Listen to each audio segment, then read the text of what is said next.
来，让老爷香一个。哎呦，老爷，这菜沾了我一脸。这医馆的风声闹得这么大，肯定已经传出去了。要是我的身份也暴露的话，那可就真危险了。嗯，是啊，主子。哎，主子，您先喝口水吧。嗯。要不一会儿到了前面的集市，咱们再给您买辆马车。不用了，相比正在挨饿、流离失所的百姓，我这点苦算得了什么？拿去喝吧。嗯。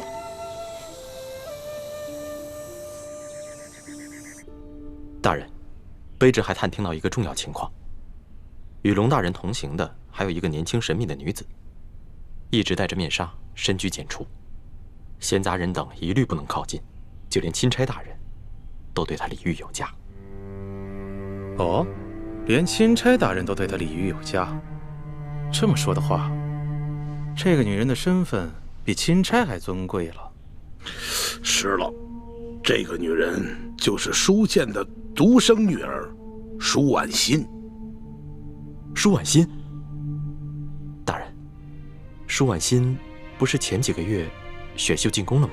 我听说这个舒婉心刚一进宫，就得到了皇上的圣宠，先是被封为了丽人，很快又被加封了丽嫔，现在她入主永和宫啊。所以说呀，这个龙大人对她礼敬有加，那也是说得通的。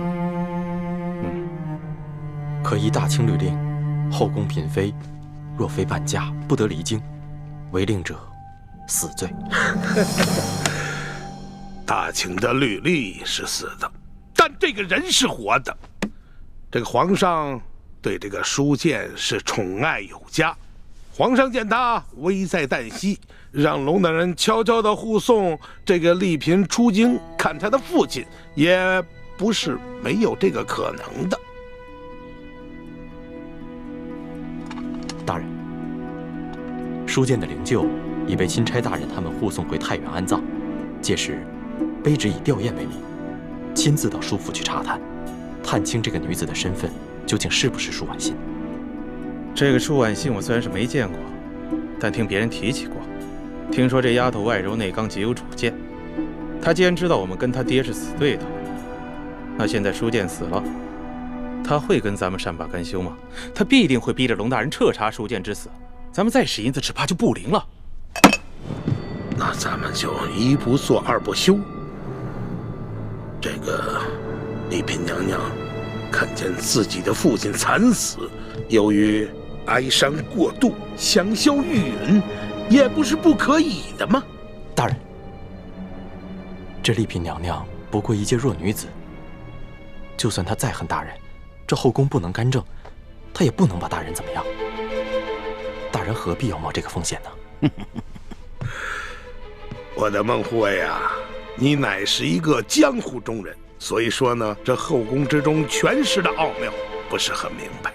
我告诉你，后宫之中女人最大的机遇，那就是母凭子贵。你说现在皇上这么宠幸着丽嫔娘娘，她早晚会为皇上生下一个皇子的。到那个时候，那丽嫔娘娘能放过我们吗？能不报复我们吗？所以啊，我们现在要尽早的除掉他。说得对，姐夫。斩草必须除根。趁着舒建死了，舒府上下现在人心惶惶，我可以趁机收买他几个下人，将来无论咱们想干什么，那都有个准备，不是？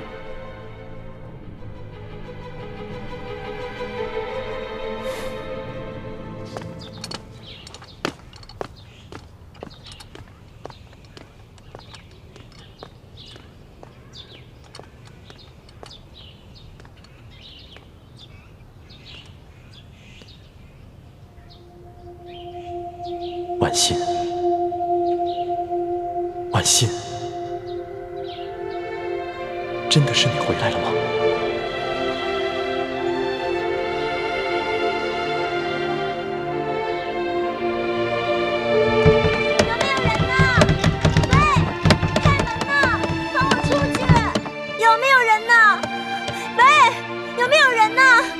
切，放我出去！还想出去？放我出去！喂，有没有人呢？放我出去！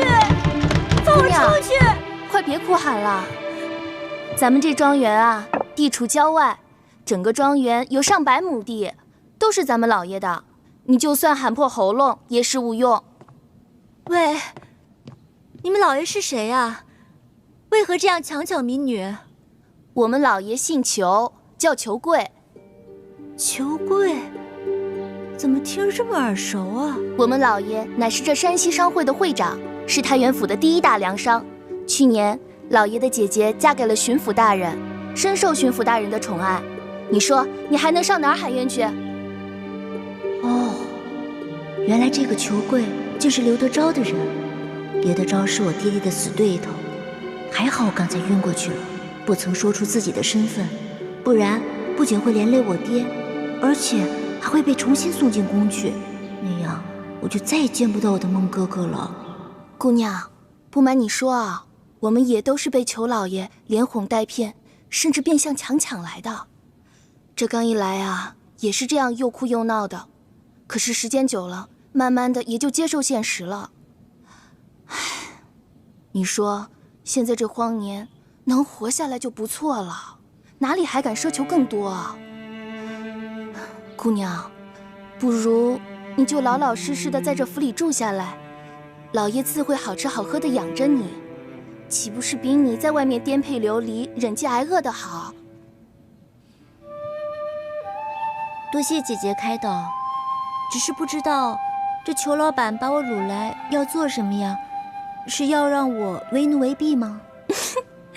姑娘生得如此美貌，老爷怎么舍得让你为奴为婢呀？不过这老爷的姐姐怀了身孕，这多半啊是要把你献给巡抚大人。献给巡抚大人？可是，那裘老板就不怕我跟他的姐姐争宠啊？不瞒姑娘，如今夫人有了身孕，不能侍奉巡抚大人，老爷把自己的人献给大人以填补空位，总比大人自己另纳新欢的好吧？姑娘，你就别哭闹了，只要你乖巧听话，肯配合，老爷一定会好好对你的，你这不就终身有靠了？刘德昭没见过我的面，不会认出我是他死对头舒剑的女儿。等我进了刘府，然后一弹琵琶，孟哥哥一定会来救我的。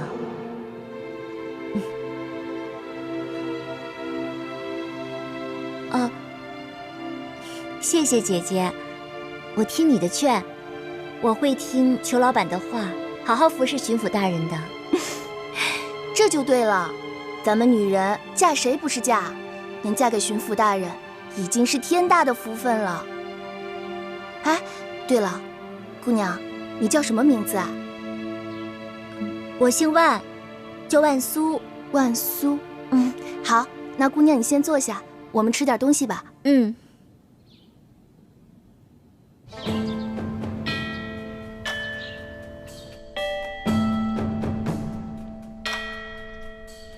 所图说，李氏兄妹倒是没什么异常的举动，对皇上也算是忠心呢。不过呢，这舒剑呢，居然在皇上的眼皮底下被人害死了。皇祖母，这暗杀舒剑的幕后主使，不只有刘德昭，还牵涉到吴三桂。那皇上此行岂不是危险了？您还是劝劝皇上，让他赶紧回京，不要再去太原了吧。来不及了，皇上此刻恐怕是已经到了太原府了。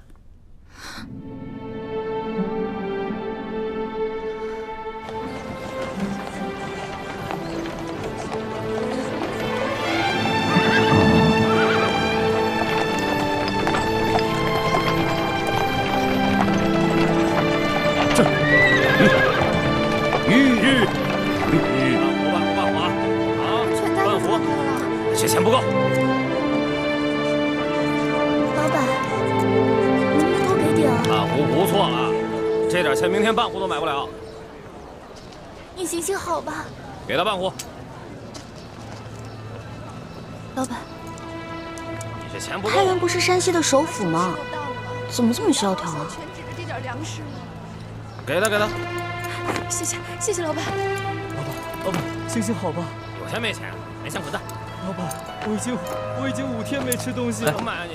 大姐，请问你们这是在做什么呀？哎，买米啊！谢谢。买米？这城中只有这一家粮铺吗？为什么要排这么长的队伍啊？这位小兄弟啊，您是过路的外地人吗？难道您不知道这里遭遇了几10年不遇的旱灾？哈，这个我当然知道，只不过这朝廷不是已经调拨了赈灾粮吗？你们都没有领到吗？你还说朝廷的赈灾粮，我们一粒都没见到，只看到这米铺的米价，倒是翻了翻的往上翻跟头。吃不起了，都吃不起饭了。老板，这儿的米怎么卖啊？你们那边不是有告示吗？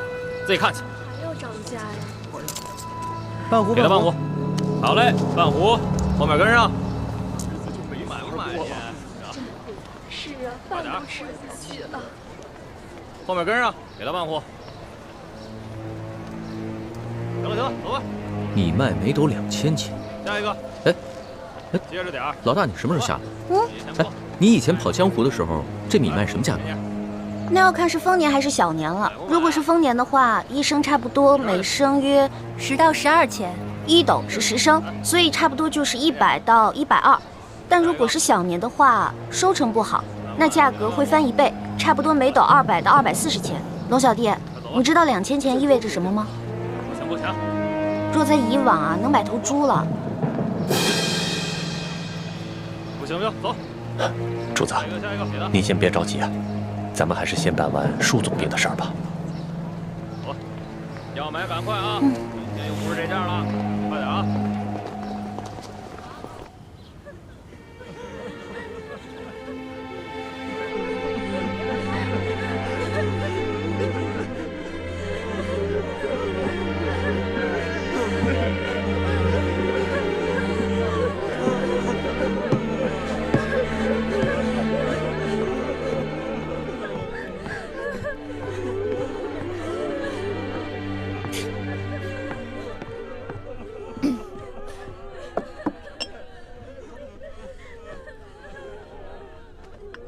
老奴参见丽嫔娘娘。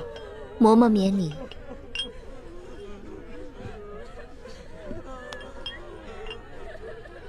娘娘可要节哀，娘娘比之前在家里清瘦了许多，下巴都尖了。娘娘在宫里想念亲人，茶不思饭不想的，所以啊，自然是清瘦了许多。是不是在宫里饭菜不合娘娘口味？娘娘小时候最喜欢吃奴婢做的羊乳蒸糕了，奴婢刚刚为娘娘做了些。啊，嬷嬷有心，只是本宫现在什么都吃不下。哎呦，这可不行，老爷现在不在了，娘娘更要保重身子。娘娘小时候不开心，不肯吃饭，但凡闻到老奴做的羊乳蒸糕，就会胃口大开。娘娘。来，您闻闻。先拿开吧，先拿开吧。娘娘，这是怎么了？这是您之前最喜欢的味道，怎么现在一闻就想吐啊？我现在不喜欢这个味道了。娘娘是不是现在嫌弃老奴了？来。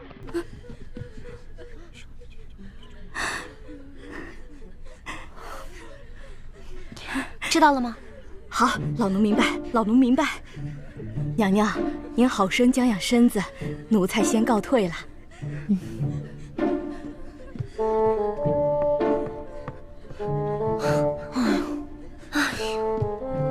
可算把他打发走了。一欢，你刚才跟他说什么了呀？我跟他说，你怀了楼种，而且这舒大人死的蹊跷，后宫嫔妃又争宠争得厉害，所以这事儿千万不能透露给别人。你这个小丫头，撒这种谎你还不害臊啊你？那怎么办呀？你看他在那一直唠唠叨叨的，我要不说这些，他能走吗？哎，不过徐姐姐，如果以后你再嫌他们的饮食不合胃口的话，就不怕别人看出来了。那倒是。可是这府上都是舒府的老人，该不会被看出什么破绽吧？舒剑已死，你的危机就解除了。而且这府里都是下人，即使你露出什么破绽，他们也不敢对你的身份提出质疑的，放心吧。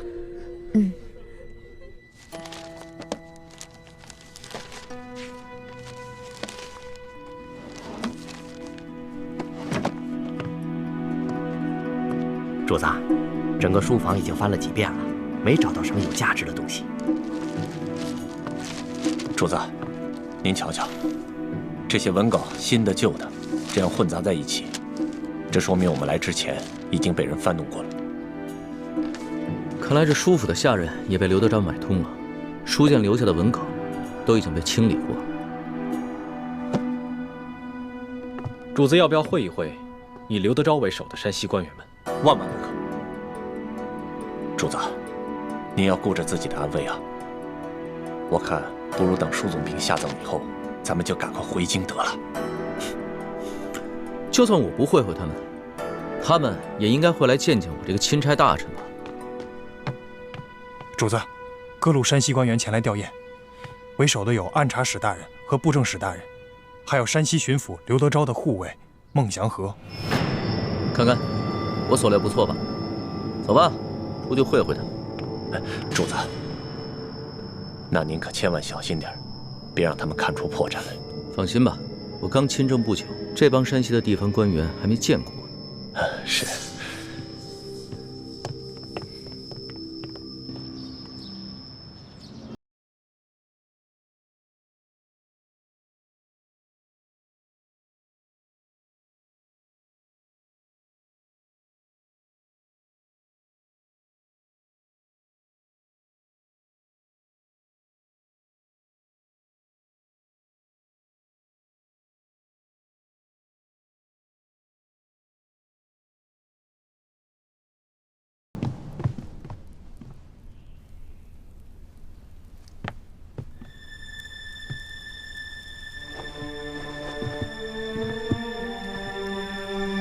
参见见礼平娘娘。免礼。谢娘娘。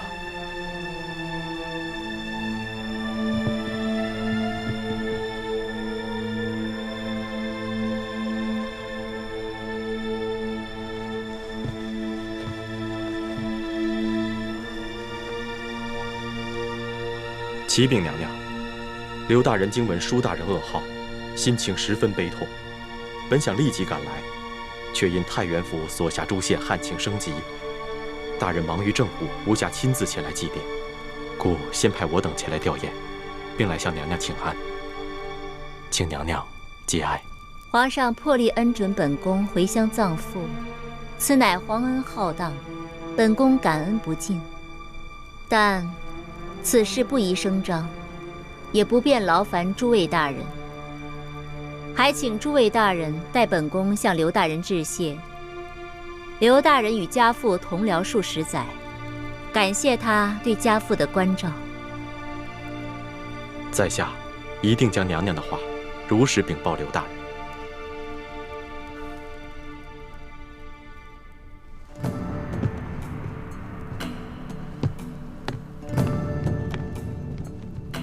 见过钦差大人。诸位同僚免礼。龙大人奉旨前来查办舒大人遇刺一案，刘大人托下官转告龙大人，我等山西地方官员将全力协助龙大人查案，若有需要之处，敬请吩咐。那就多谢刘大人和诸位同僚了。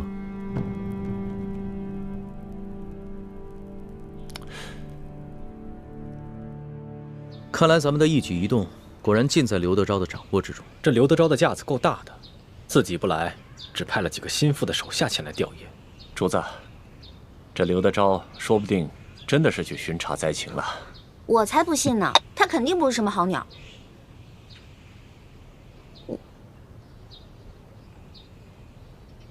主子，奴才有句话，不知道当讲不当讲。这不是在宫里，这么小心翼翼干嘛？有话只管说。主子，我们出来所遇到的事情，虽无真凭实据，可桩桩件件都很难说跟刘德昭没有干系。这随便挑出一件就够砍他脑袋，如果全都加起来，他有100颗脑袋都不够砍呐。所以，我怕他知道了主子的真实身份，会狗急跳墙，做出大逆不道的事情来。主子，您要是听到什么、看到什么，可千万要忍着，万事等咱们回了宫再计较啊。这山西太原是刘德昭的地盘，咱们确实得小心一点。主子，听说外头饥民在闹事，把整个府衙都包围起来了。走，看看去。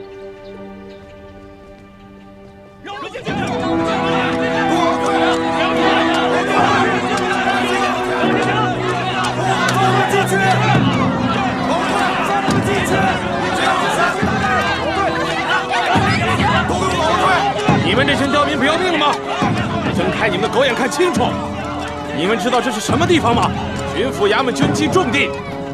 我告诉你们啊，胆敢硬闯，就按律拿你们下狱。我们都快饿死了，还怕坐牢？快叫刘德昭出来！对呀，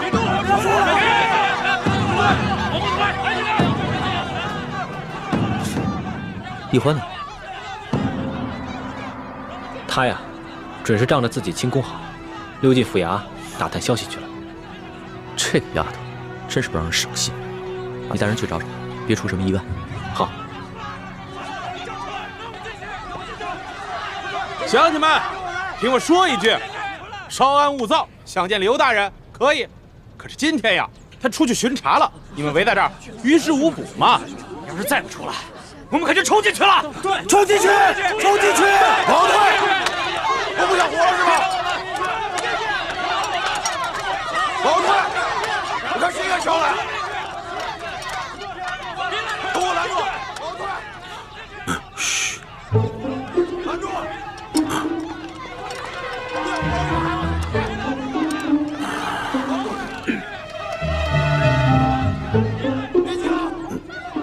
你们赶紧扶着我呀！我数1、2、3，开门啊！哎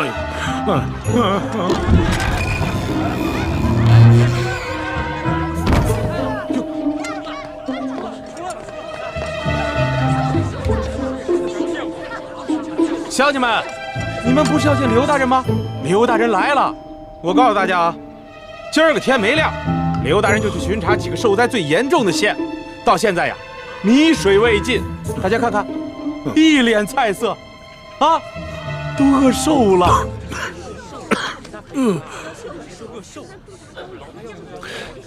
主子，无论一会儿发生什么事，您都暂且忍着，省得咱们打草惊蛇。父老乡亲们，大家这么急着见本官，是有什么话要对本官说呀？听说皇上有令，灾区的粥棚一天要供应早中晚3次，粥量可以果腹。眼下每日施粥1次不说，粥桶里的粥清的能看见人的影子，有的人的碗里连1粒米都没有啊！就是啊，1粒米都没有，怎么吃啊？有多少人饿死啊？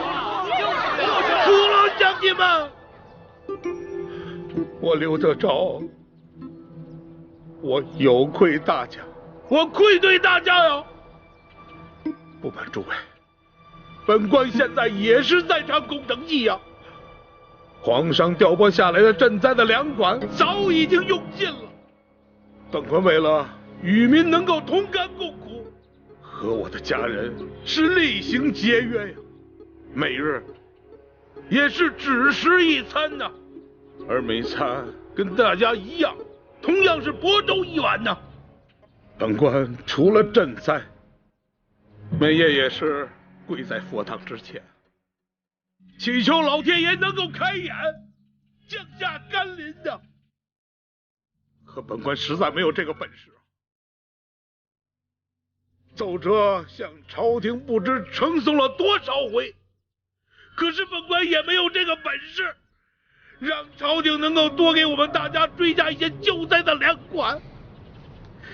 乡亲们呐，我有愧啊！我刘德昭有愧大家，愧对大家呀！难道朝廷真的没有给咱们拨付粮款吗？你看刘大人的脸色，的确像是多日不曾吃饱饭了。咱们那小皇帝一定忙着对付鳌拜去了，哪里还管得了我们的死活？乡亲们啊，我掏去心窝子说句实话，如今朝廷也有朝廷的难处，受灾的不只是咱们山西、山东、直隶、河南、河北，同样是遭受了旱灾呀。想来，这当今的皇上，恐怕也是焦头烂额呀。可是，朝廷难道就眼看着我们老百姓饿死？皇上在紫禁城里，一餐就有几十上百道菜，哪里知道我们老百姓吃糠咽土的苦处啊！哎，哪朝哪代不是朱门酒肉臭，路有冻死骨啊！诸位乡亲啊，大家稍安勿躁。现下朝廷正在积极地筹措新的赈灾的粮款，乡亲们，再忍耐忍耐，大家再等一等。虽然本官不才，但是本官要与你们大家一起硬扛着，期盼着，等待着这个老天爷能够给我们开恩垂怜。乡亲们，情况大家都看到了，你们围在这儿没有用啊！刘大人他一双手变不出来粮食，啊，大家呀得同甘共苦，对不对？散了吧，啊，散了吧。乡亲们，刚才我已经吩咐过周鹏了，啊，从本官的府上拿到仅有的几袋粮食，今夜给大家多设几桶粥。大家放心，我呢继续发文催促着朝廷，尽快给大家追加一些救灾的粮款，好吗？你们抬头看看啊，如此炎热的天气，乡亲们，大家都省下气力啊，都散了吧，回去歇着啊！哎，歇着，散了吧，散了吧，散了吧，啊，散了吧。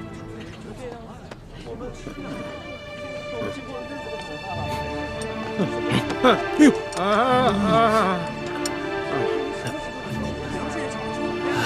散了吧，走。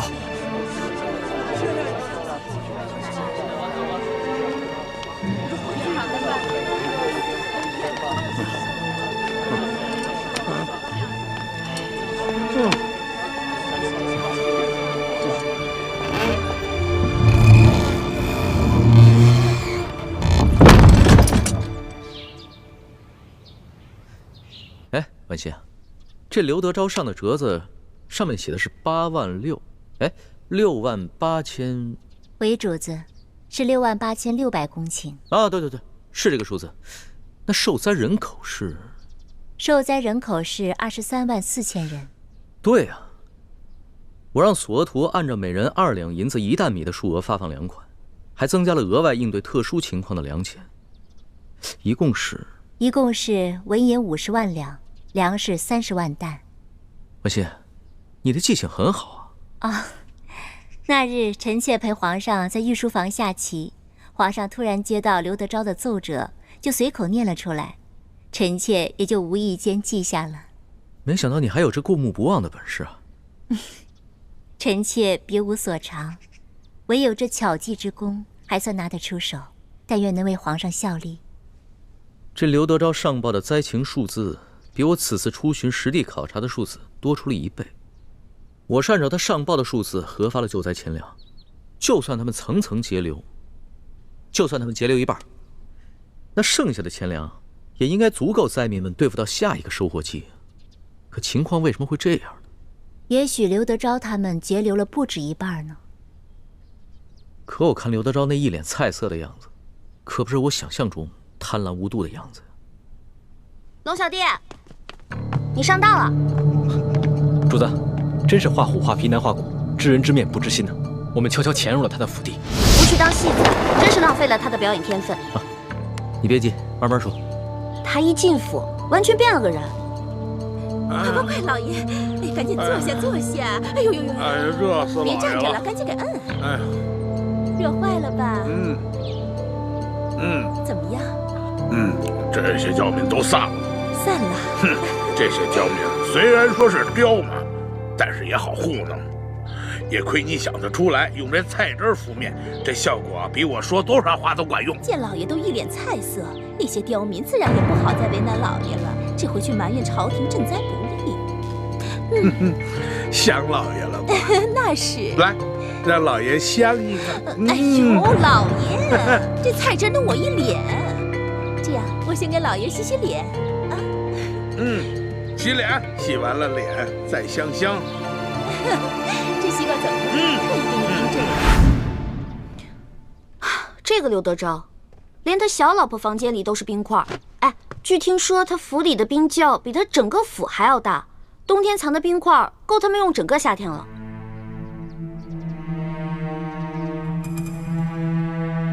随后，刘德昭把按察使大人、跟布政使大人等几个亲近的官员，还有几个大粮商们召集起来，开了一个会，商议对策。大人，下官已去了舒府吊唁，会过了钦差龙大人。他是奉了皇上的密旨，前来调查书剑遇刺一案。钦差龙三来我山西太原府办案，却不来我这知府召会一声。看来这个人也是一个拿枪做事不好相处之人呐。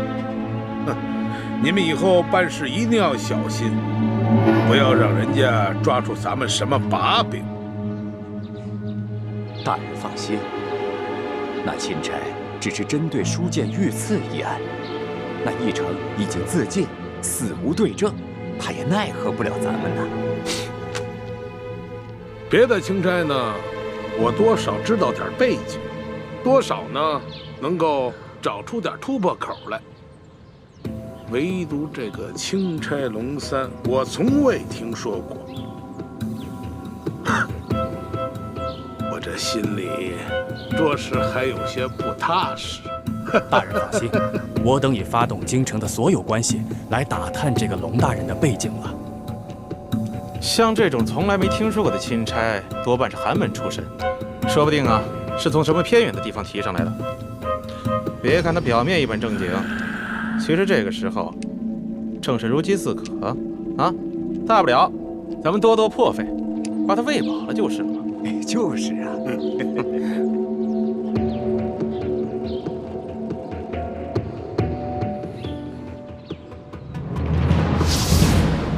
好，我倒要看看他怎么才能喂饱我，看看他到底能出多少价钱。他们这些人在如何对付钦差方面，显然是经验丰富的。他们对于主子的到来有所警惕，但并不十分在意。很快就转移了话题，开始商讨继续哄抬粮价，用赈灾的粮食再狠捞一笔，同时上旨夸大旱情，向朝廷索要更多的赈灾粮款。对于那些带头闹事的灾民，则派人暗杀。对了，他的小舅子裘贵也在其中，说是圈地任务已经完成了，杨怀村那块地，如今已经是刘家的产业了。这样，我要以钦差大臣龙三的名义去见刘德昭，让他放银放粮。主子，您切莫冲动啊！您手里那道圣旨写得清清楚楚的，您来这趟就只是调查舒总兵遇刺一案，可没说让您插手山西的政务啊。而且，刘德昭他们早就把赈灾的粮款从官仓中转移了，到时候他带着主子去空空的粮仓银库转一圈，推说那些粮款早已发放完毕了，主子又能奈何？那我就让他交出已经核发粮款的账册。哎呀，可是主子，您这手里没有圣旨，越权插手地方政务，刘德昭他根本不会买您的账，不可能交出账册来的。刘德昭要伪造账册也容易，到底有多少灾民？这些灾民姓氏名谁，家住何处？难道主子还有功夫一一去查验吗？这样，我们先想办法查出那些赈灾银、赈灾粮存在什么地方。等有了银钱以后，就好逼他发放了。龙小弟，这点我跟大哥早就想好了，而且我们已经查到地方了。真的？我早就说过，在宫里是你罩着我，出了宫可就是我罩着你啦。据说这个刘德昭的小舅子裘贵是太原府最大的粮商，所以一等他们开完会，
这个球柜啊，在城外有一座庄园，庄园里面有10几座粮仓，里面全都是粮食。今年大旱，他的粮仓里面哪来那么多粮食？还不都是朝廷调拨的赈灾粮？而且，我们在他的庄园里面还发现了一处银库，库中堆满了白花花的银两，都是5两一锭的官银。你们都不知道，那里面的耗子都比正常的猫大，糟蹋多少粮食啊！那个刘德昭不就是一只硕鼠吗？这样，咱们带着那些灾民到那个球柜的庄园去，让灾民看到那些赈灾银、赈灾粮，我看刘德昭怎么解释。主子，在这个时候，万万不可与刘德昭发生正面冲突啊！刘德昭敢暗杀那些带头闹事的灾民，我就不信他还敢暗杀我这个钦差大臣龙三不成。皇上，你也知道您现在的身份只是个钦差大臣龙三啊，可是钦差大臣做事情哪有这么鲁莽的？有了事情不先和当地官府通气，反而要带着饥民去闹事，这刘德昭何须再需要借口暗杀？他直接就可以明着调兵遣将，把我们都给镇压了。到时候，他可以以钦差大臣带着灾民闹事的借口，把您押送回京城，说不定半路上他暗中派人假扮盗匪，把主子您给害了。这不怕1万，就怕万一呀！是啊，主子，索大人说得对，这太原不比京城，这些地方的官也不比京官，您还是不要抛头露面的好。皇上，主子，其实我们大可以不必露面，只需暗中把消息泄露给灾民即可。是我一时冲动了，虽然我不宜露面，但是我真的很想看看这个刘德昭到底是怎么应付这些灾民的。好吧，包在我身上，保准别人认不出你。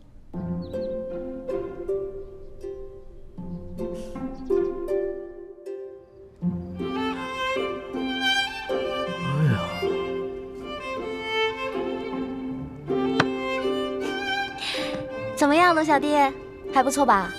我这个易容术啊，超级厉害的。别说那个只在舒家灵堂见过你一面的山西地方官，就算是宫里的太监宫女也认不出来你。这话不假。哎，你真不愧是我的老大呀，记忆就是会的比我多呀。不对，我现在是你爷爷呀。乖孙子，摸摸头。走开！一看你现在这个样子，就是嘴上没长毛的童子鸡。你这样怎么当我爷爷啊？喏，给你一粒变声丸，保你在12时辰之内改变声音。不过我这个变声丸很贵的，一粒丸差不多得要1两银子。什么？不是1两银子？你还当我是不知柴米油盐的笨皇帝啊？不是你告诉我，他用了什么材料？1两银子值吗？哇，龙小弟变聪明了，都骗不了你了啊！老大，你以后要想当这个奸商啊，难喽。真是个小气的皇帝。不过比起以前大手大脚的样子，我更喜欢你现在这样。真的？真的。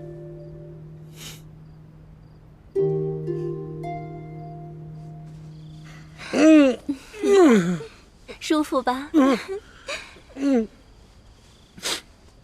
舒服。哎呀，没想到啊，舒婉欣这丫头还挺有能耐，进宫才2个月，摇身一变成了丽嫔娘娘。你这个小蹄子，怎么眼馋了？我有什么可眼馋的？咱们老爷不就是太原府的皇帝？咱们府里吃穿用度可不比那皇宫里差。你这小嘴巴巴的，还挺会说嘛。我告诉你，舒婉欣，人家肯定把这笔账算在老爷我的头上了，他肯定会让这个钦差不断的找老爷我的麻烦。那可怎么办呀？要不咱们还像以前一样，给这个钦差大人送点礼，探探口风。还不是时候。我正在找人探查这个龙三的底细，他刚一来太原，我就上赶着给他送礼。那就会更该引起他的猜疑了。咱们还是静观其变吧。还是老爷想的周到。来，香一个。大人，谁呀？舅老爷庄园那边出事了啊！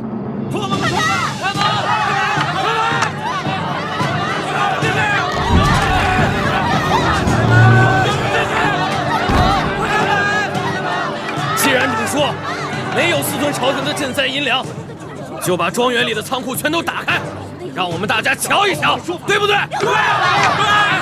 打开！让我们进去！进去！给我们个说法！没有私藏朝廷的赈灾银两，那就把庄园里的仓库全都打开，让我们大家瞧一瞧，对不对？打开！给我打开！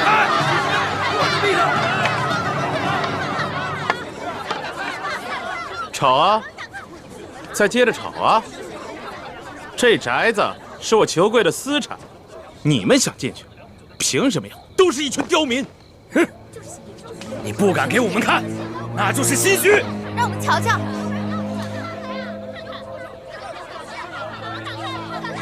怎么着？拿着这么几个家伙，想反呢？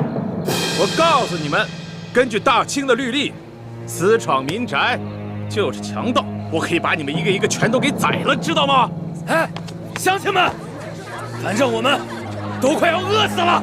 裘贵，你有种就把我们这些灾民全都杀了吧！杀了吧！杀了吧！干什么？干什么？后退！落点后退！住手！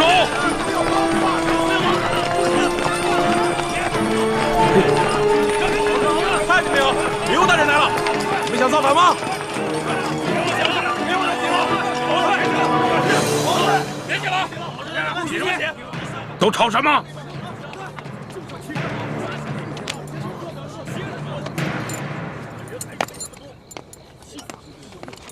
闪开！闪开！姐夫，姐夫，你可算来了。不能相信他们。官儿说的话都不能信，对着眼见为实。记住了啊！都记住了，记住了。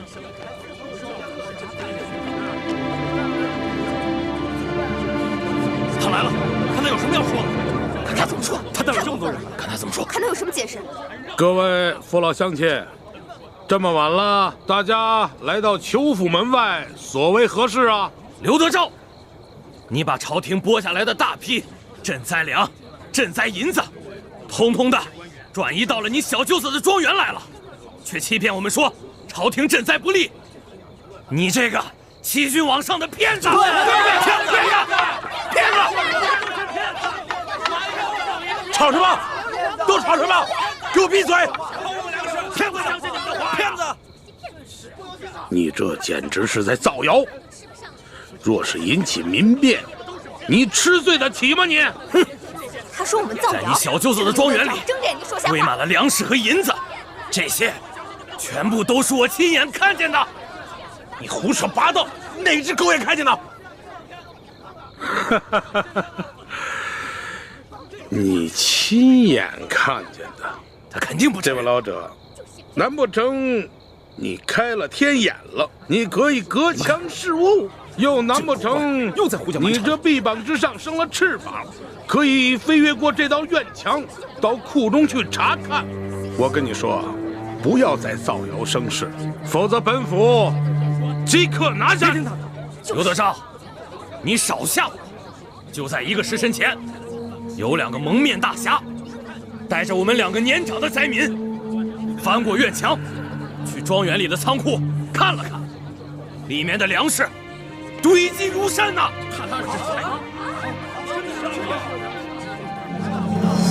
快看，乡亲们，你们看，这是我刚刚在庄园的仓库里随手抓的粮食。对，我这里的大米也是刘德昭小舅子的庄园里找到的。为什么给我们粮食？你怎么解释？怎么解释？乡亲们，我跟你们说，这2个蒙面之人乃是江洋大盗，甚至是前明的余孽。胡说！他们想利用这次旱灾，煽动灾民闹事造反。他们才不是江洋大盗，更不是什么前明余孽，他们是替天行道的大侠。大侠！大侠！难道是你，巡抚大人刘德昭？你和你们那帮狼狈为奸的官商们，才是真正的江洋大盗。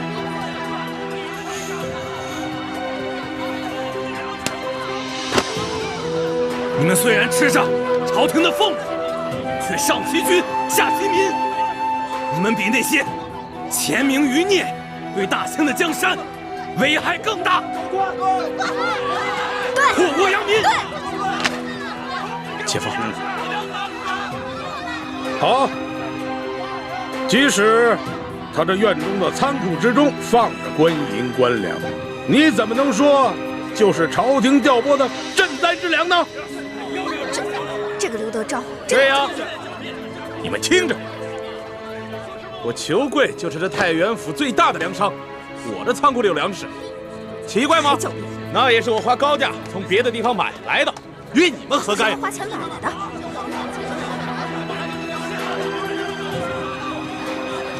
他说的是真的吗？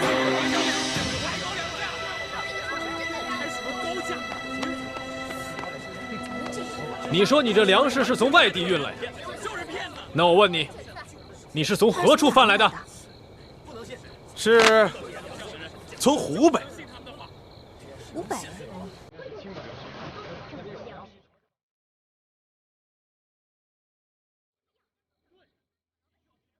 你放屁！这根本就不是湖北大米，而是北方的大米。朝廷调拨的赈灾粮，就全是北方的大米。骗子！别吵，我还没说完呢。我家里粮食这么多，只有一部分是从湖北买的，其他的都是北方的大米。你们看这个球棍。好啊，那你是何时从北方贩回大米来的呀？就是这个月。你撒谎！北方的大米早就被朝廷征调收购了，北方的粮行根本已无多余的大米用来外销。你怎么解释？你是何人？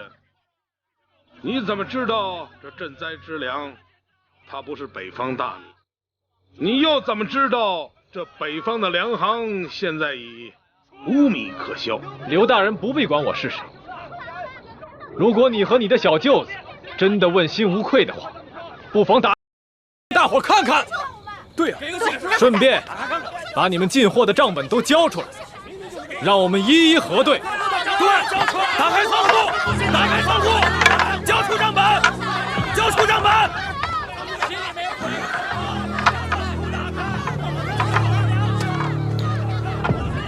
过儿啊，此人身份可疑，找人把他给我盯紧了。是。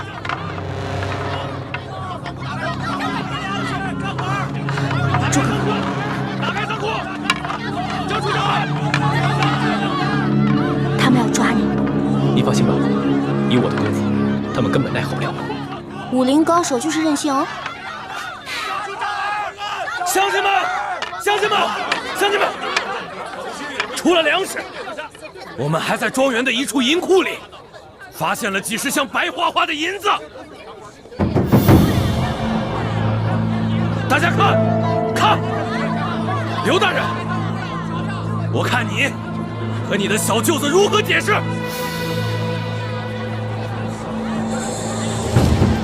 姐夫，这个事儿，怎么样？让他说，看他怎么说。你们大家说完了吗？好，说的不错，确实是这园中的仓库确实存放着部分的官银官粮，那是因为这么多年来，官府的仓库年久失修，是漏风漏雨啊。故而本府就借用了他裘府的仓库。那就请刘大人开仓赈灾，放银放粮，放银放粮，放乡亲们，让他放粮！放粮！乡亲们，我跟大家说句实话，这些放在里边的官银官粮，并不是朝廷下拨的赈灾的银两，这些乃是我太原府1万驻军的军粮军饷。啊，他说这乡亲们呐，军粮军饷，岂可煽动啊？刘德昭，你凭什么说这些是军粮啊？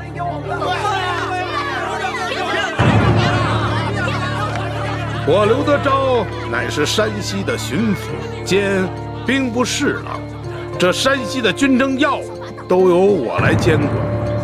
这些银两的性质，难道我还不知道吗？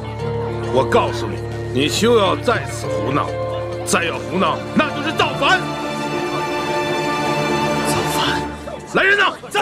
将这几个带头闹事的人给我抓起来！是。这个就是带头的，凭什么？凭什么抓我们？你凭什么抓我们？我的队长，请把人拿走，大人保护主子。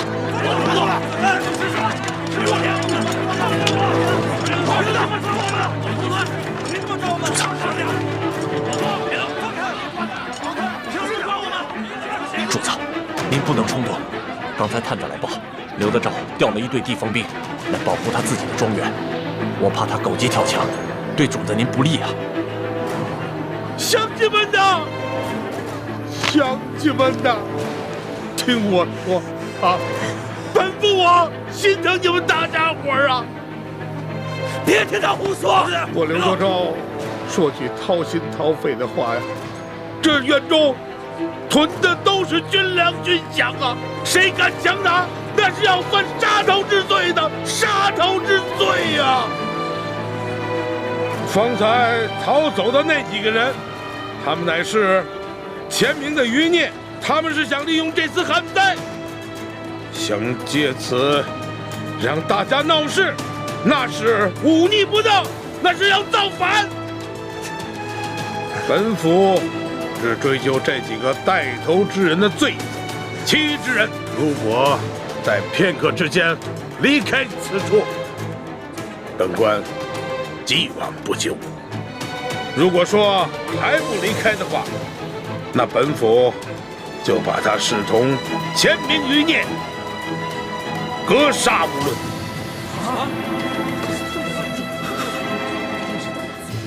走吧，走吧。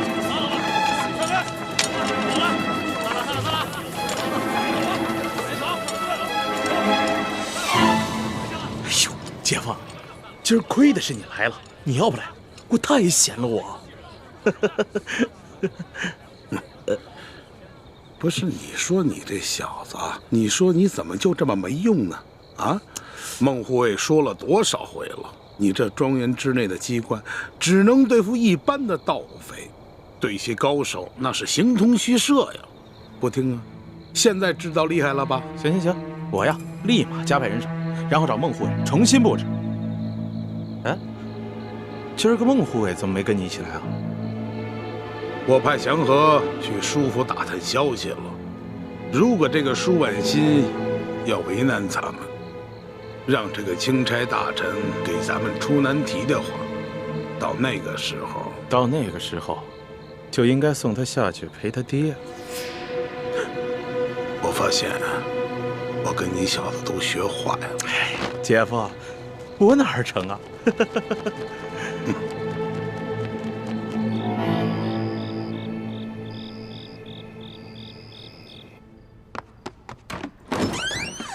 师傅，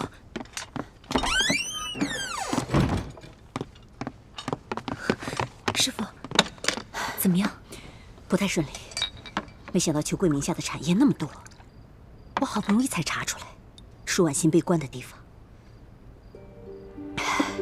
本想着天黑了再把她给救出来，可是没想到在天黑之前，他们就把舒婉心给转移了，害我扑了个空。把她转到哪里去了？听说是准备送给巡抚大人尝鲜啊，现在应该在巡抚大人的府上。可是我不知道巡抚大人府上的地形和位置，所以就先来找你。他们把舒婉心交给了刘德昭，难道舒婉心没有说出自己的真实身份吗？应该没有。估计舒婉欣知道刘德昭和他父亲舒剑是死敌，所以并没有说出自己的真实身份。如果刘德昭见到了舒婉欣，会不会认出她就是舒剑的女儿？应该不会。像这种官宦家的小姐，平常是不会抛头露面的，更不会让刘德昭死对头看到她。那就好。师傅，你暂时还是不要露面，以免这府上的人认出你不是舒婉欣从家里带到宫里的嬷嬷，惊动了康熙。我明白，我现在就走。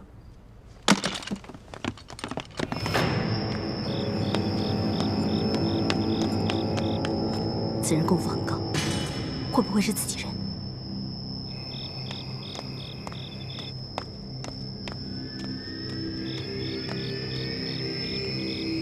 姑姑，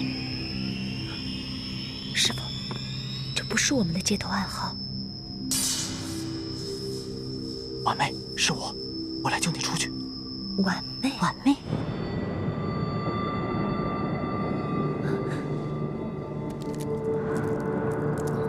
是这样。怎么办？我对舒婉欣这个情人一无所知，如果见面可能会露馅儿。那就先别出声，静观其变。婉妹，你怎么不说话？是我呀，我知道你在里面。婉妹，我知道你爹刚刚走，你现在心里一定很难过。你不光恨刘德昭，你也一定恨我，恨我助纣为虐，没能救你爹。是我对不起你。但是婉妹，害死你爹爹的是吴三桂，真的跟刘大人没有关系。哦，师傅，我知道他是谁了。谁？刘德昭的护卫孟祥和。他今天曾随着山西的地方官员来府上吊唁。刘大人因一直在忙着处理政务，无暇亲自前来祭奠，故先派了我等前来吊唁，并向娘娘请安。没想到，舒婉欣的情人，居然是他爹死对头的贴身护卫。婉妹，你现在赶紧出来跟我走，等到了安全的地方，我再慢慢跟你解释。婉妹，你要再不出来，就说我冒昧闯进来了。哎，你不能进来。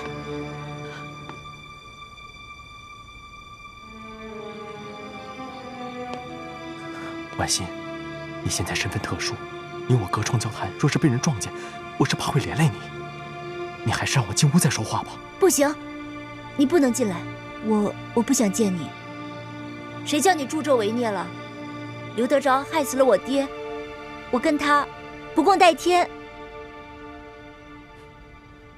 婉妹，行刺你爹的凶手真的跟刘大人没有半点关系，在驿馆中下毒害死你爹的是吴三桂的手下石青红。虽然毒死我爹的是石青红，可下毒的人除了石青红，还有义成。难道这义成不是受了刘德昭的指使？婉妹，我从未骗过你。义成的确是受了刘大人的指使，但是他被诬陷勾结盗匪，还在他家里搜出了1箱银子。刘大人把他全家老小所拿入狱，还逼着他来害你爹。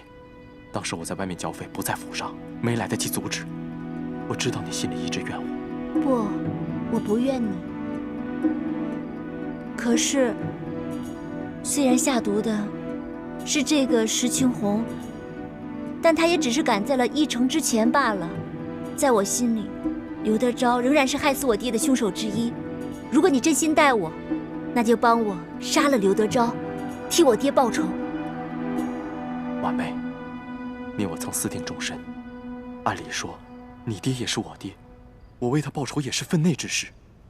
刘德昭作恶多端，就算不为你爹报仇，我也应该杀了他，替天行道。可你也知道，他曾经救过我爹娘。我爹娘在临终前曾要求我保护刘德昭10年，我便立下了这10年之约。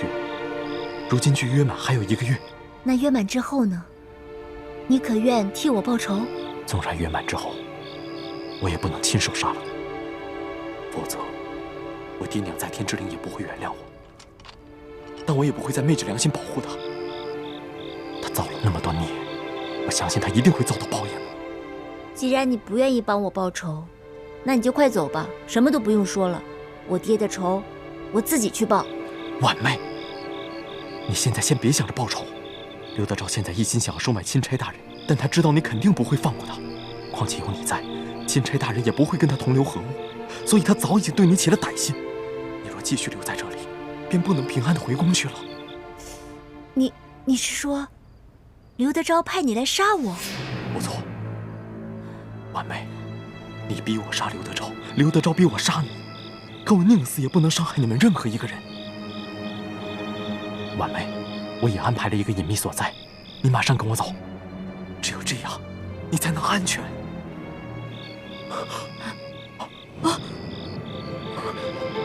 来人！别叫！别叫！奶娘，是我。孟祥和，是你？你怎么还敢来呀？小姐现在已经是皇上的嫔妃了，万一被钦差大人撞见，那可如何得了啊？原来，这黑衣人竟然是丽嫔在宫外的老相好。奶娘，你不用担心，我找婉心说几句话就走。你和小姐还有什么话可说的？你要是真心为小姐好，就不要再来找她了。你知不知道，小姐现在不仅是封了正三品的丽嫔，还已经怀了龙胎了。你说什么？婉妹她已经……丽嫔怀了龙种了，我怎么不知道？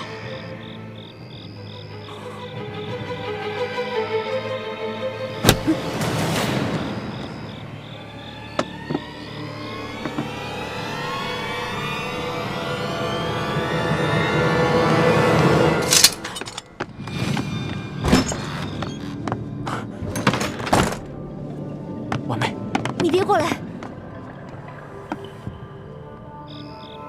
我要不要叫人来呢？丽嫔的相好居然能避开守卫潜入府中，想来武功高强，说不定我一出生就没命了。就算叫来了侍卫拿下了他，此事有关皇家体面，皇上又很宠信舒氏妇女，只怕我的下场反而不妙。多一事不如少一事。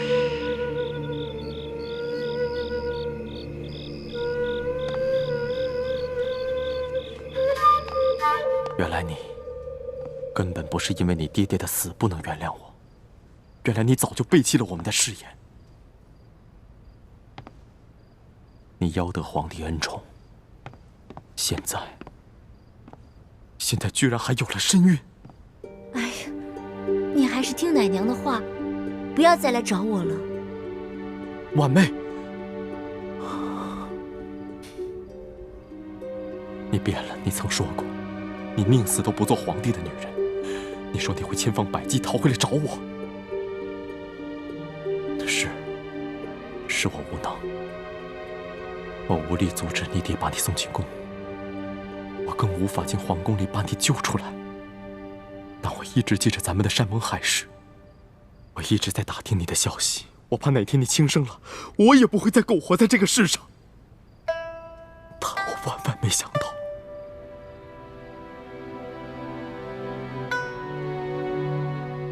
孟哥哥，你还是快走吧，趁没有人发现我们，不然对你对我都不好。我不怕被别人发现，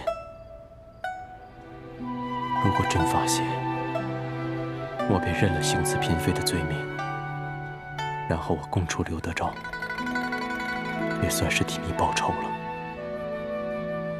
我与刘德昭一起上刑场，也就一了百了了。你何苦如此啊？你快走吧，趁现在还没有人发现。你是在担心我，还是在担心你自己？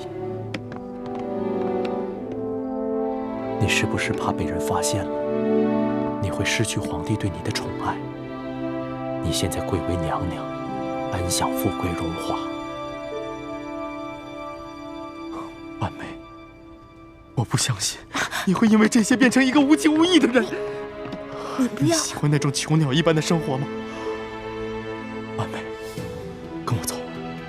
早就找好了一个隐居的好地方，你一定会喜欢的，相信我，你相信我，婉梅。哎，你不要逼我，我都是为了你好，你别再逼我了。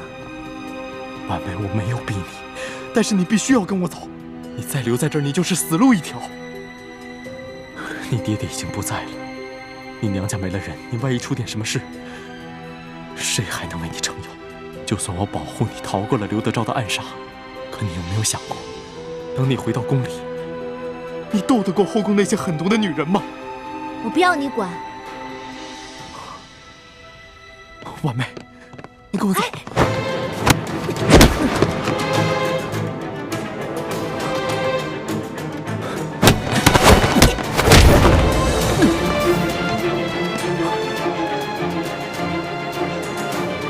你居然会武功！刘德昭这个狗官，我恨不得现在就办了他。哎呦，主子，您小声点儿，小心这书府里也有刘德昭的耳目啊。也难怪主子生气，这个刘德昭信口雌黄，软硬兼施，完全把老百姓视为蝼蚁。他也没把我和朝廷放在眼里。山高皇帝远吗？主子，你把刘德昭手下甩开了没有？还没进城就已经甩开了。不过我打探到了一个新的情况，只怕你听了会更生气。什么情况？进屋再说。主子，主子，丽嫔呢？可还安好？丽嫔娘娘已经安歇了。请。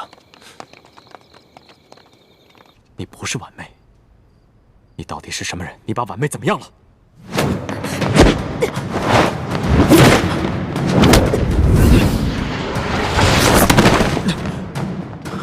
好身手！没想到一个女流之辈居然有这样的功夫。你到底是谁？婉梅到底在哪儿？她没事。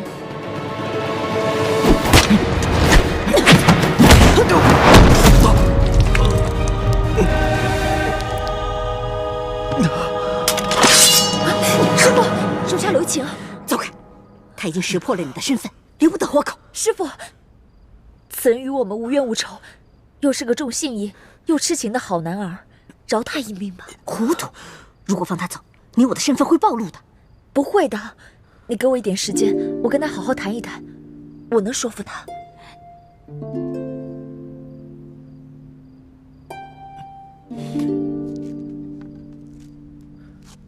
臣听灾民说，他们本来也有一些在外地做粮食生意的亲朋故友，想要运一些大米进山西，平价出售，以帮着缓解灾情。不料，几处运粮的主要通道，包括水路漕运和官道，都被刘德昭借口剿匪给封锁了。凡是运粮进山西的，都要征收高额的税费和通行费。听说这个刘德昭的小舅子裘贵，不仅是本地最大的粮商，还是山西商会的会长。我觉得一定是他们把持了整个粮食市场，不让外地粮食进入，好大发国难财。不杀这个刘德昭，天理不容！主子息怒。主子，您暂且息怒啊。奴才看着刘德昭的行事风格，那是先软后硬，能骗就骗，骗不了，他可就打算霸王硬上弓了。刘德昭现在掌握着山西1万地方兵的军权，我怕他知道了一切丑行全部落在主子的眼里边，他会狗急跳墙，到时候对主子不利啊。那你的意思是什么？我只能等到回宫之后才办的，我忍得了。再免怎么当？当然不能忍了，再等一天，不知道饿死多少人呢。我看要不这样吧，咱们干脆把他们私吞的赈灾粮款全都结出来，发给老百姓。你要打劫官银官粮？世叔姑娘，这个玩笑可开不得呀。是啊，这明显听着世叔姑娘就是在开玩笑啊。且不说这打劫官仓，那是诛灭九族的大罪，就凭我们这些人手，那叫虎口夺食，那不是去送死吗？哎呀，咱们这么点人，怎么就不能虎口夺食了？这以前啊，我跟我哥哥，我们2个经常什么？经常打劫官银官粮？没有，我吹牛的，吹牛而已。你真的只是吹牛而已？没有做过那些违法乱纪的勾当。我也不能骗你，但是我们两个是看那种贪赃枉法的贪官，偶尔会想教训他们，所以顺便揩点油，顺点东西。哎，但都是小打小闹，无伤大雅，无伤大雅。主子，您千万别听易欢瞎说。我们之前行走江湖时，难免做过一些上不了台面的小勾当，但都是迫不得已。我们从来就没有做过什么违法乱纪的事。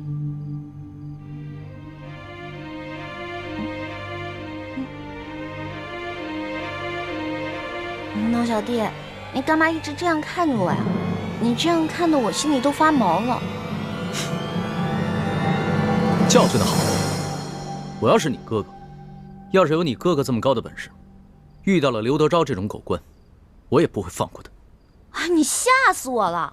不过龙小弟，这事儿你真要追究责任，还不是因为你没管好你底下的官，让他们喝老百姓的血，吃老百姓的肉，逼得老百姓不得不铤而走险。欢妹，就算这不是在宫里，当着主子的面，说话也不能口无遮拦。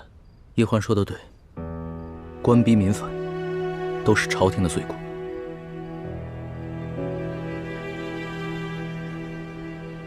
是我的罪过。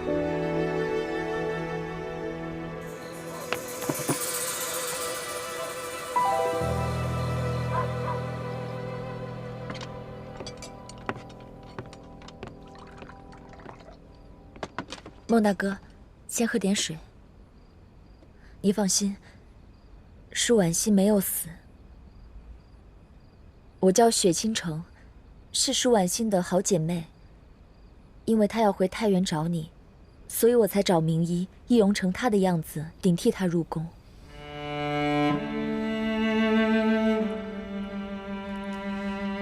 这是她给我的信物，你应该认识的。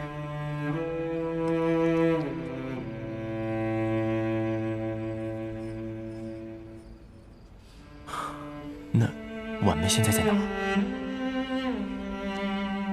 既然你是刘德昭的护卫，那你应该认识刘德昭的小舅子裘贵吧？裘贵前几天在淮阳村强抢了一个民女，你可知晓？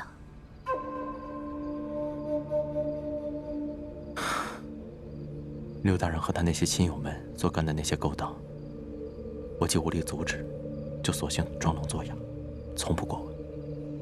那你可就险些犯下大错了。他强抢的民女不是别人，正是舒婉欣。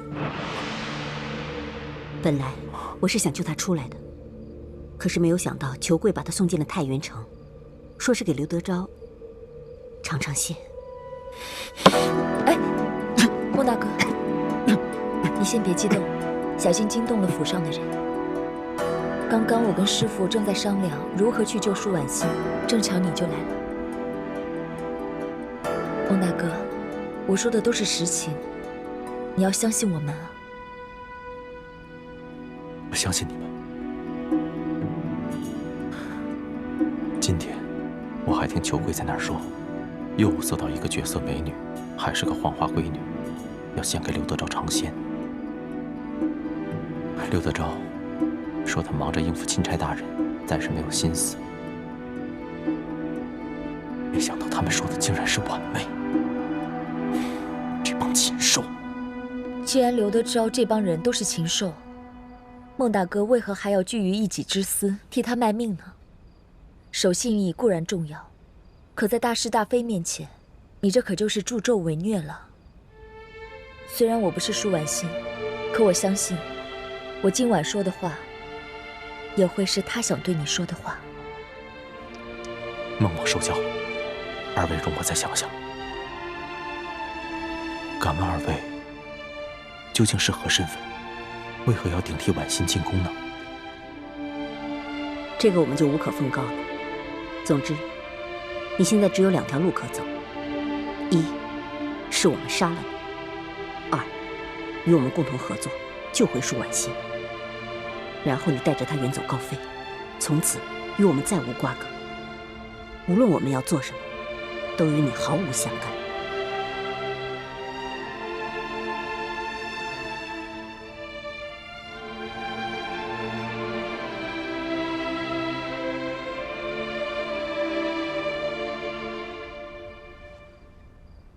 索图，在。离山西最近的8旗亲军在哪儿？主子的意思是，我可以忍，但救灾之事不能等。我要尽快办了刘德昭，赈济灾民。主子，在咱们出京之时，太皇太后曾经悄悄地吩咐过奴才，说若路途当中遇到什么意外，可以去山西和直隶交界处，去掉御八赞统领的一队清军。这队清军驻有3万人，而且装备精良，兵士也全是咱们8旗子弟。好，那你带上我的金牌，带上几个侍卫，天一亮就出发。我留在这儿，继续和刘德昭周旋。待御八赞亲军一到，我就把刘德昭就地正法。可是，皇上，怎么了？奴才此去调兵，最快也得10日。出门的时候，太皇太后一再交代，让奴才寸步不离地保护主子。若你不亲自去，就算有我的令牌，也难以调动御八赞的亲军。哎呀！可是皇上，奴才这一走，您身边就只剩下几个侍卫了。万一和刘德昭冲突起来，我怕他们保护不了您的周全呢。怕什么呀？不是还有我跟我哥哥吗？我跟我哥哥可以保护。主子的安危大事，其实我们能担当得起的。还是听索大人安排吧。索图也得听我的安排，就按我说的做。你去调兵，我身边还有奕欢和李太医呢。那就有劳奕欢姑娘还有李太医了。放心吧，奴才明日就出发。多谢2位不杀之恩，告辞。哎，等一下。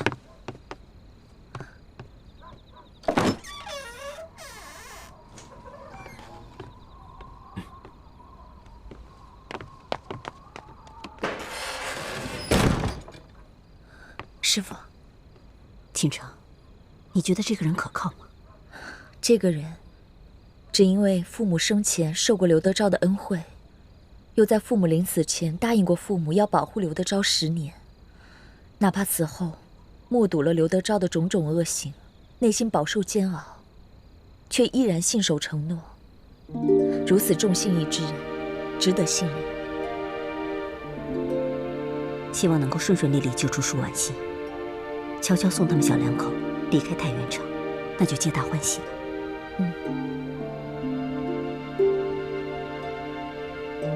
倾城，奶娘为何说起你已经怀有龙种了？都怪奕欢，他为了应付奶娘，就撒了这么一个谎。奕欢这个小丫头。倾城，我还是不太放心这个孟祥和，不如我暗中跟踪他，你有什么事情找我的话，就发信号给我。是。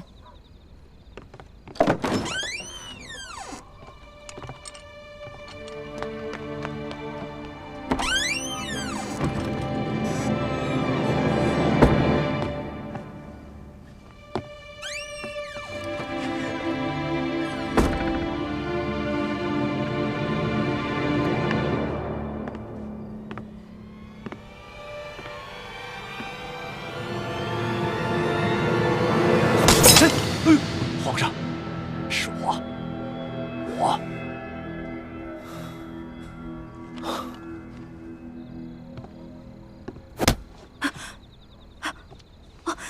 小姐，我刚刚是怎么了？奶娘，你刚刚睡着了，可能是太辛苦了吧？刚刚我好像看见……你别说了，我不想见那个人，你也不要再提他。小姐，我明白，您这么做是对的。您呀，不应该老是念着以前的人和事，就应该一心一意的侍候好皇上，最好这一胎呀还能生个龙子。对了，小姐，我给你熬了鸡汤补补身子，我给你盛去。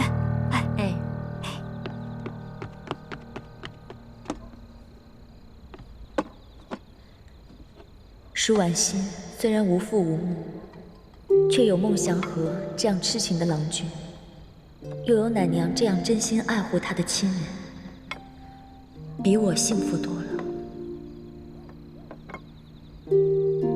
索图啊，你是要吓死朕？皇上恕罪啊！因为奴才是天一亮就要赶着去搬救兵，白天有些紧要话当着世叔姑娘他们不方便说，所以只好赶在这个时候来悄悄地跟您汇报。朕知道，你是不放心易欢他们兄妹二人。哦，皇上，鳌拜曾几次提醒奴才，说要让奴才多留心着世叔姑娘和李太医。他说他们来历不明，恐怕是居心叵测。朕明白，鳌拜也提醒过朕，但你不是也说过吗？这不过是鳌拜在挑拨离间。哦，是。可是不怕一万，就怕万一啊，皇上。这世叔姑娘和李太医的来历的确是个谜，万一他们真的是另有企图呢？我们不得不防啊。他们二人都是来自江湖中人，他们的师傅也都是隐居山野的世外高人，所以他们不愿透露师门也是情有可原。再说了，这一路上他们对朕是忠心耿耿，并无半点差池。他们要是想行刺朕的话，在鳌拜杀朕的时候大可以下手，为什么还要拼了命的保护朕的性命？要是这样，朕还防着他们，未免也太寒了他们的心了。皇上说的有道理。可是这小心驶得万年船，如果现在是在宫里，那奴才的担心是多余的。可现在毕竟是在宫外，我们不得不防啊。皇上，您别忘了，他们俩来历不明啊。朕知道，你担心他们是反清复明联盟的奸细。说实话，朕也有那么一点点担心。但是朕想过了，他们兄妹俩如果真的是奸细，这一路上已经有太多行刺朕的机会。可为什么他们都放弃了？这说明他们有比杀朕更大的图谋。